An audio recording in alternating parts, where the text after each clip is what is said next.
여러분은 이런 고민 해본 적 있으신가요?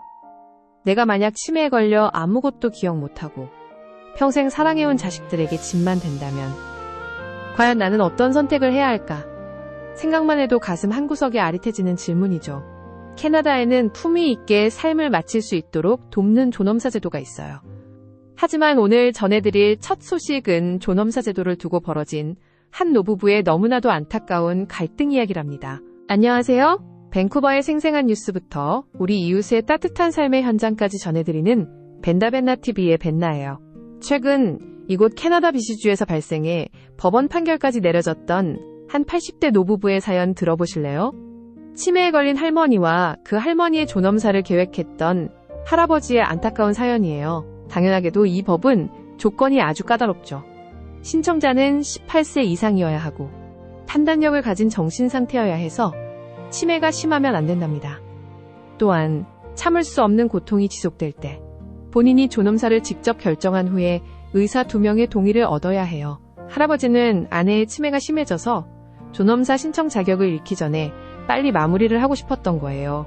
이미 유산 정리와 장례 준비까지 싹 맞춰놓고 아내에게 존엄사 신청을 강요했다는데요. 만약에 아내의 치매가 더 심해져서 아내의 존엄사를 신청할 수 있는 법적 자격이 없어지면 자기가 직접 아내를 보내주고 본인도 뒤따라가겠다는 극단적인 계획까지 세웠다고 해요. 그러나 할머니는 기억력이 나빠지는 걸로 죽고 싶지 않다고 거부했어요. 남편이 자신을 죽이려 한다며 두려워했지요. 결국 법원은 남편이 아내의 결정을 대신할 자격이 없다고 판단했어요. 삶의 황혼기에서 정신을 잃어가는 아내를 위한다는 마음으로 아내와 함께 죽음을 결심하고 계획했던 남편. 그렇지만 부부 사이라도 생명에 대한 권리는 오직 본인에게만 있다는 걸 보여준 사건이었어요. 이 기사가 나가고 현지 커뮤니티에서는 갑론을박이 뜨겁다는데요. 남편의 마음이 오죽했으면 저랬겠냐. 눈물 난다는 반응도 많지만 아무리 부부라도 생사결정권은 본인에게 있다. 법원의 판단에 안도하는 목소리도 높아요. 결국 우리 모두에게 닥칠 수 있는 현실이라 다들 마음 무겁게 지켜보는 분위기네요. 캐나다에서는 매년 존엄사를 선택하는 사망자의 비율이 늘고 있다고 해요. 2024년에 16,499명이 자신의 생명을 존엄사로 마감했어요. 전체 죽은 사람 중 5.1%. 대부분 70대 후반으로 암이나 심장병, 폐병으로 고통받는 환자들이라고요. 생명에 대한 묵직한 고민만큼이나 중요한 것이 바로 지금 우리 가족이 안전하게 지낼 수 있는 환경일 텐데요.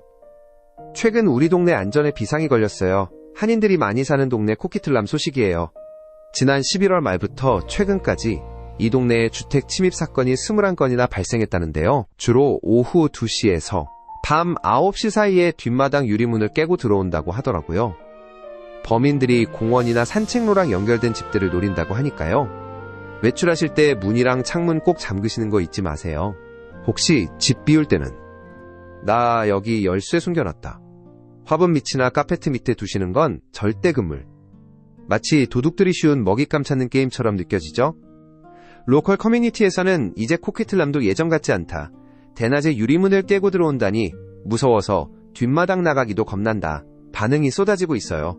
특히 보안 카메라를 설치했는데도 대범하게 들어왔다는 집들도 있어서 더 불안하네요. 이웃끼리 서로 수상한 사람 없는지 살펴주는 마음이 어느 때보다 필요해 보여요. 이번엔 랭리 협박 사건 소식이에요. 정말 무서운 세상이에요. 인도를 떠나 밴쿠버 랭리까지 몸을 피했던 사람을 끝까지 쫓아와 협박한 범인이 미국 FBI한테 딱 걸렸다는데요. 이 남자는 캘리포니아에 사는 인도 국적의 자스미 싱이라는 사람인데 알고 보니 아주 악명 높은 갱단 비슈노이 소속이었다고 해요. 지난주에 저희가 올린 썰이 관련 영상에서도 언급이 됐었던 갱단이죠. 사건 시작은 2022년 인도예요. 피해자가 한 여성과 친해졌는데 여자의 공범이 돈 안 주면 성폭행으로 허위 고소하겠다고 협박.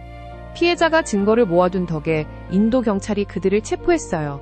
그런데 문제는 그 후부터예요. 비슈노이 갱단이 피해자에게 복수하겠다는 메시지를 계속해서 보내고 2024년 1월에 신변의 위협을 느낀 피해자는 결국 캐나다 랭리로 피신했다는데요. 그러나 갱단은 포기라는 걸 모르지요. 2024년 5월 27일부터 협박이 시작됐는데 네가 매일 하는 일, 좋아하는 커피 종류까지 안다. 캐나다에서 죽게 될 거야. 위협했어요. 하루에 10번 넘게 전화하고 메시지 보냈다고요. 마치 스파이 영화 속 추격전 같죠? 얼마나 공포스러웠을까요? 잡혔다니 정말 다행이에요. 시민들은 영화에서나 보던 국제갱단 전쟁이 왜 우리 랭리 앞마당에서 일어나냐? 충격을 감추지 못하고 있어요. 특히 FBI까지 동원된 걸 보며 캐나다 치안에 대한 우려를 표하는 댓글이 아주 많았어요. 이런 개인적인 안전 문제도 문제지만 요즘 캐나다의 안팎 사정이 정말 예사롭지 않아요. 도대체 무슨 일이 일어나고 있는 걸까요? 먼저 캐나다의 인구수가 줄었다고 하는데 사실일까요? 실제로 인구 감소가 일어났다고 하네요. 2025년 7에서 10월에 캐나다 전체 인구가 7만 명 넘게 줄었고 BC주는 1만 4천 명 줄었다니. 심지어 인구가 줄어든 일은 이번이 처음이라고 해요. 비자 규정이 엄격해져서 임시 거주자들이 캐나다를 떠났기 때문이래요. 그런데 정작 이민자 수는 줄지 않았다? 이게 무슨 개풀 뜯어먹는 소리? 의아해하실 분들이 많을 텐데요. 실제로 새로 들어오는 영주권자 수는 작년보다 줄었지만 이미 여기 살고 있으면서 영주권을 받은 사람들 수를 계산하면 이민자 수는 작년과 비슷하게 나온다는 거예요. 이에 대해 드디어 비정상의 정상화가 시작됐다. 환영하는 분들이 있는 반면 이미 인프라는 망가졌는데 이제 와서 줄이면 뭐하냐. 냉소적인 반응도 만만치 않아요. 여러분, 캐나다 전체 소비자 파산이 10.6% 증가했다는 소식 들으셨나요? 요즘 주변을 살펴보면 허리띠 최대한 졸라매면서 긴축 재정 중인 분들 많은데요. 전체 경제가 흔들리면서 상황이 여전히 안 좋아요. 업주들 입장에서는 인건비라도 아껴보려고 임금이 조금 더 저렴한 임시노동자 위주로 뽑는 경우가 많아졌어요. 안타까운 건 이런 현상 때문에 정작 이곳에서 가정을 꾸리고 사는 우리 시민들이나 이제 막 사회에 나온 청년들의 일자리는 갈수록 더 줄어든다는 점이에요. 실제로 밴쿠버 청년들 중 절반 정도만 일을 하고 있을 정도로 구직난이 심각한 수준이라네요. 게다가 인구 감소로 월세가 조금은 내려갈 수 있지만 전체 경제가 흔들리다 보니 체감상 주택 가격도 여전히 높은 장벽이 됐네요. 정부도 이런 문제를 알고 최근에야 저임금, 임시 외국인 노동자 채용을 제한하는 조치를 내놓긴 했어요. 이미 팍팍해진 우리 삶에 얼마나 도움이 될지는 좀 더 지켜봐야 할 것 같아요. 온라인에선 장보기가 겁난다. 청년 실업이 이 정도면 미래가 없다는 한탄이 이어지고 있어요. 엎친 데 덮친 격으로 캐나다를 떠나 미국으로 이사하는 사업체들이 늘고 있어요.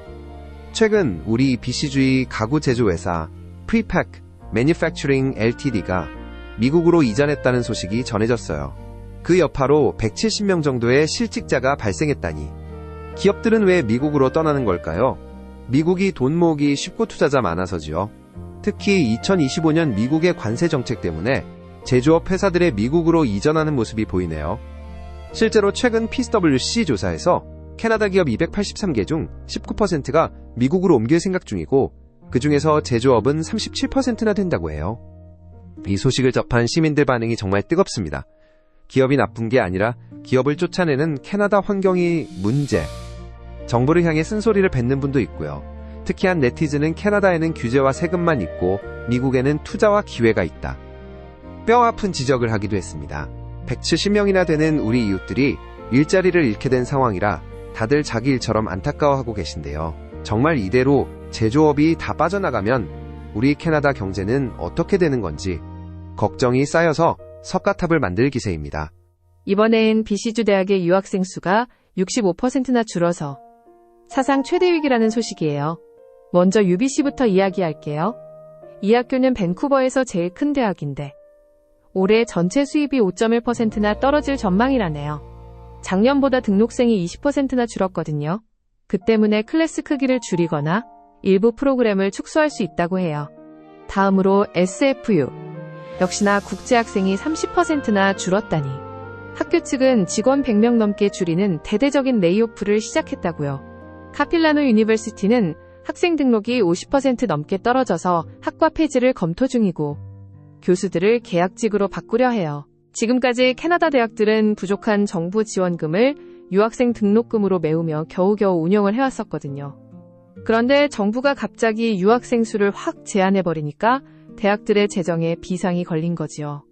이 뉴스를 접한 학부모들은 결국 학교가 유학생을 돈줄로만 봤던 게 증명된 것 아니냐, 부족한 예산을 우리 아이들 등록금 올려서 메우는 건 아닌지 걱정된다 반응을 보이고 있어요.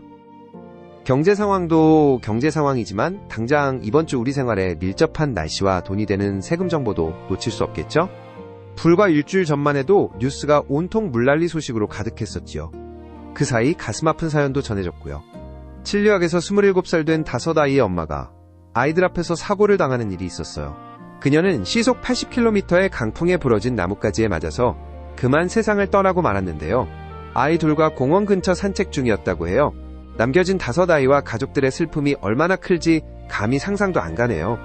현재 이 가족을 돕기 위한 고펀드미 페이지에는 수많은 시민의 애도와 기부가 이어지고 있어요. 아이들이 엄마 없이 보낼 크리스마스를 생각하니 가슴이 찢어진다. 댓글들이 우리 마음을 더 울리네요. 꼭 기억해주세요. 바람이 많이 부는 날에는 큰 나무 근처는 피해서 걸으셔야 해요. 사고는 순식간에 일어나요. 이번엔 코퀴알라 고속도로 눈 예보 소식과 이번 주 밴쿠버 시내의 날씨 소식이에요. 지난주 코퀴알라 고속도로에 쏟아진 눈 폭탄 소식에 많이들 놀라셨죠? 그런데 월요일인 오늘부터 이번 한 주는 날씨가 또 다른 양상을 보일 것 같아요. 먼저 밴쿠버 시내는 이번 주 내내 비 소식이 많고 바람도 꽤 강하게 불어올 전망이라네요. 월요일 오늘부터 최고 기온 8도 정도로 비가 내리기 시작해 크리스마스 당일까지도 비나 진눈깨비가 올 확률이 높다고 해요. 화이트 크리스마스보다는 조금은 축축한 성탄절이 될 가능성이 높지만 그래도 기온이 너무 낮지는 않아서 가족들과 따뜻하게 보내기엔 나쁘지 않을 것 같아요. 다만 내륙으로 이동하시는 분들은 끝까지 조심하셔야 해요. 코퀴알라 고속도로 같은 고지대에는 월요일인 오늘 최대 15cm 정도의 눈이 더 쌓일 수 있고 주중 내내 영하권 날씨에 눈발이 날릴 것으로 보여요. 성탄 연휴에 장거리 운전 계획 있으신 분들은 출발 전에 드라이브 BC 사이트에서 도로 상황 꼭 한번 확인하시고 눈길 운전 안전하게 다녀오시길 바랄게요. 도로가 아이스크림처럼 미끄러울 수 있으니 타이어 체인 챙기는 거 잊지 마시고요. 요즘 경기가 많이 힘들어서 에고에고 소리절로 나오시죠? 조금의 희소식이라면 희소식이 될 세금 관련 소식이에요. 2026년부터 캐나다 세금 제도가 우리한테 유리하게 좀 바뀐다고 하더라고요. 가장 눈에 띄는 건 기본 개인 공제라는 건데요.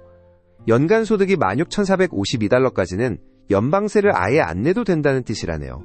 게다가 최저 세율이 15%에서 14%로 내려가서 평균 납세자가 190달러 정도 아낄 수 있다니. 조금은 단비 같은 소식인가요? 반응을 보니 190불이면 스테이크 몇 번 사먹으면 끝인데 장난 아니야. 뼈있는 농담도 있지만 요즘 같은 고물가 시대에 단돈 100불이라도 아쉬운 게 사실 긍정적으로 보려는 분들도 계시네요. 정부가 올해 고생 많으셨으니 이 정도는 서비스 드려야 하는 건가요? 무거운 소식들 사이로 잠시 숨을 돌려볼까요? 이번엔 조금 황당한 이야기와 함께 연말을 따뜻하게 적셔줄 훈훈한 미담을 준비했어요. 지난 10월 28일에 일어난 번운 음주운전 황당 사건이에요. 음주운전으로 발생한 교통위반 벌금을 깎아보겠다고 법원에 간 20대 여성. 그날도 술에 취한 상태였다고 해요. 운명이라고 해야 할까요? 하필 그 자리에 이 여성에게 딱지를 끊었던 경찰관이 딱 버티고 있었던 거죠. 술 냄새를 맡은 경찰관은 법원문을 나선 여성이 차를 몰고 떠나려 하자 차를 멈추게 하고 음주 측정을 했다는데요. 결국 벌금 아끼러 갔다가 90일 운전정지에 차까지 압수당했다고 하니 정말 혹 때려갔다 혹 붙인 격이죠. 이 소식에 네티즌들은 세상에서 가장 운 없는 도둑이 아니라 가장 멍청한 운전자. 경찰관이 선물처럼 나타났다 배꼽을 잡고 있어요. 마치 코미디 영화 한 장면 같아서 웃음이 나오지만 음주운전은 절대 NO! 연말연시 모임이 많으시죠? 술 마시는 날에는 운전대 절대 안 잡기 다짐해야 해요. 안타까우면서도 마음이 말랑말랑 따뜻해지는 톰 아저씨 이야기 시작할게요. 웨스트엔드 터널에서 15년 노숙자로 한 자리를 지켰던 톰 아저씨. 지역 주민들에게는 날마다 만나는 다정한 이웃이었지요. 그런데 갑자기 폭행을 당해 입원했다는 소식이 들려왔어요. 동네 주민들은 자기 일처럼 슬퍼하며 병원을 방문하고 있어요. 그리고 터널 앞에는 주민들이 직접 만든 목격자를 찾습니다. 팻말과 꽃들이 놓였다고 해요.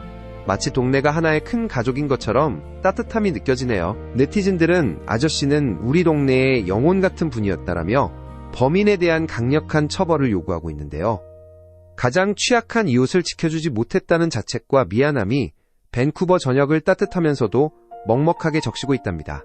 아저씨의 쾌유를 진심으로 빌어봅니다. 그리고 범인도 빨리 잡히길. 마이클 부블레.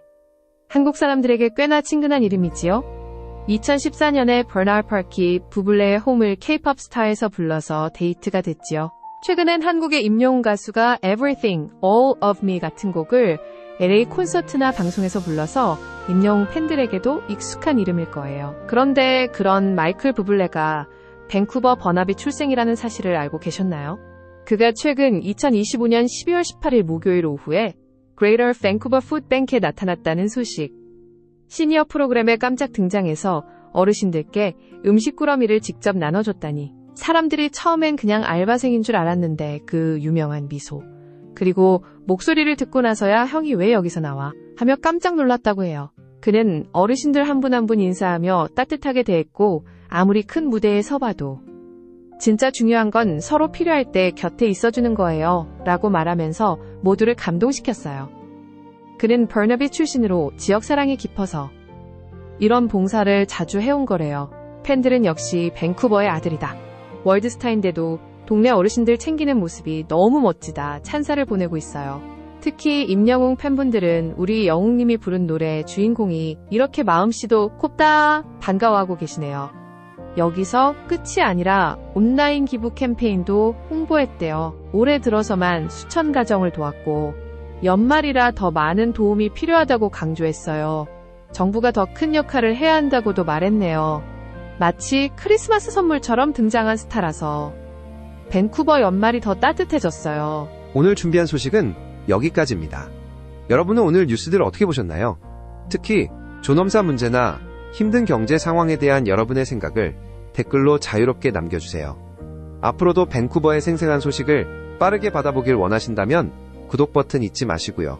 지금까지 벤다벤나TV였습니다. 날씨는 춥지만 마음만은 따뜻한 연말 보내세요.